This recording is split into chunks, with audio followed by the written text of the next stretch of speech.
pukul 23.13 Matius pukul 23.13 Tetapi celakalah kamu, ahli-ahli Taurat dan orang-orang Farisi, orang-orang munafik.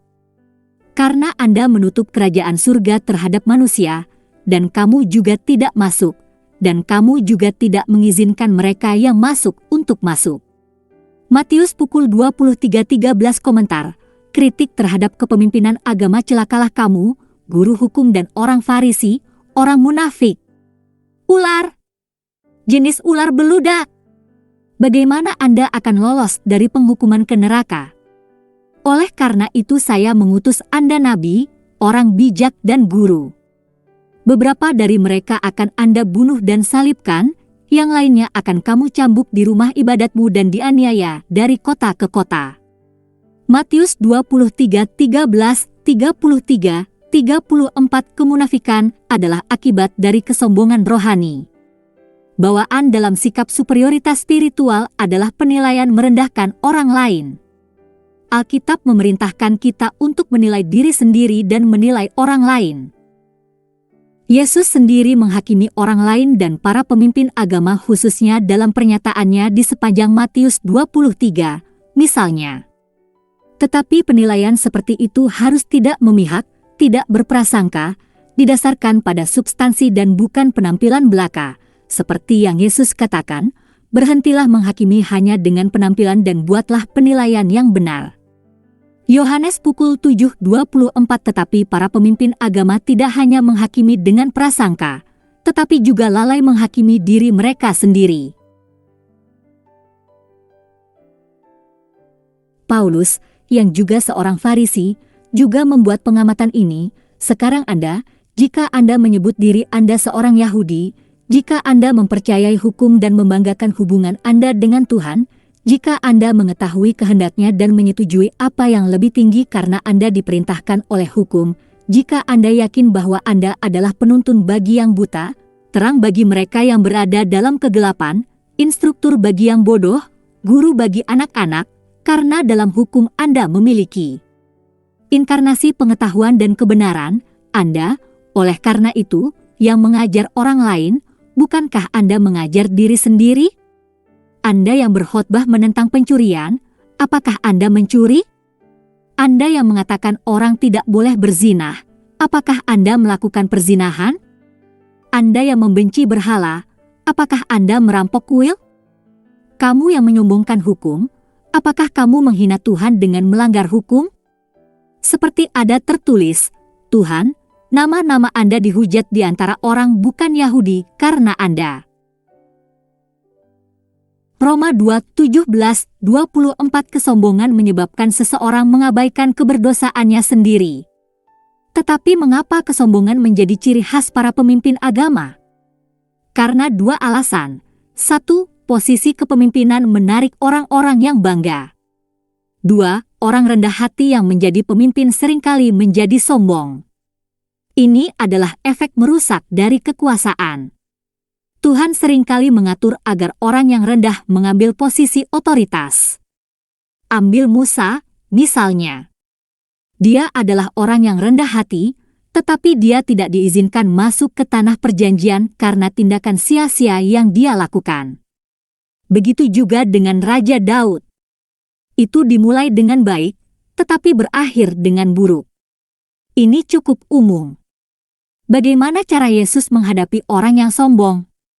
Dia mempermalukan mereka. Ini bukan untuk kehancuran mereka, tetapi untuk keuntungan mereka. Sebagaimana seorang ayah menghukum putranya demi kebaikannya sendiri, Yesus merendahkan orang yang sombong untuk mengembangkan dalam diri mereka kualitas karakter kerendahan hati yang esensial, yang tanpanya mereka tidak dapat diselamatkan. Dia mempermalukan mereka, menunjukkan keberdosaan mereka dan khususnya kemunafikan mereka. Mengungkapkan pemahaman Anda yang buruk tentang Alkitab.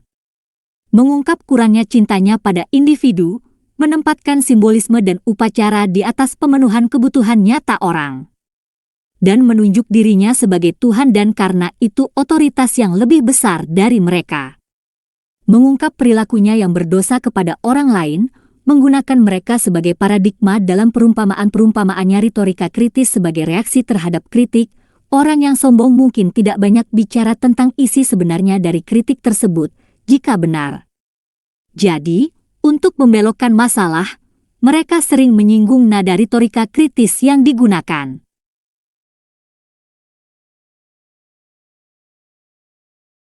Oleh karena itu, akan bermanfaat untuk melihat preseden yang Yesus dan para rasulnya tetapkan mengenai jenis retorika yang mereka gunakan untuk mengkritik para agamawan yang sombong.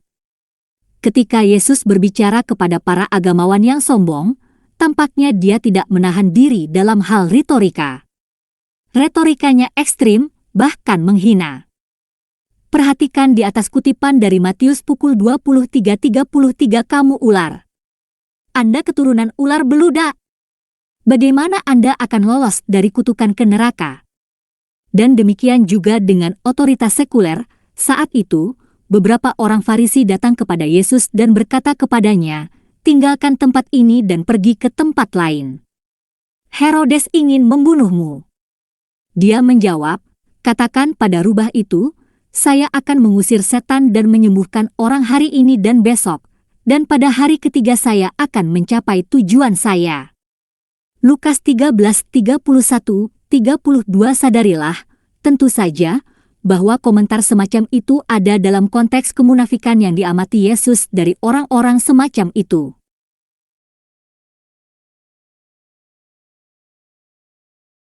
Dalam Matius pasal 23 ia memberikan litani kemunafikan yang menjadi ciri elit agama pada zamannya, kemunafikan yang sebenarnya tidak jauh berbeda dengan apa yang dapat ditemukan sepanjang sejarah orang-orang dalam posisi seperti itu.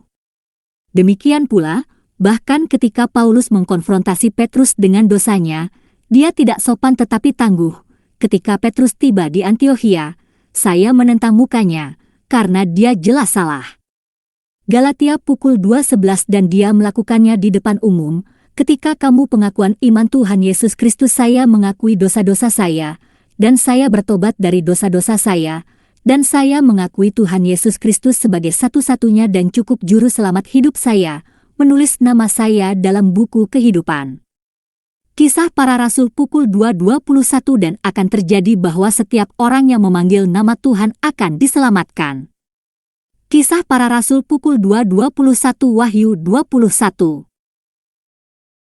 8 Tapi pengecut, kafir, bejat, pembunuh, cabul, sihir, penyembah berhala dan semua pendusta tempat mereka akan berada di lautan api yang terbakar dengan belerang. Ini adalah kematian kedua. Wahyu 21:8.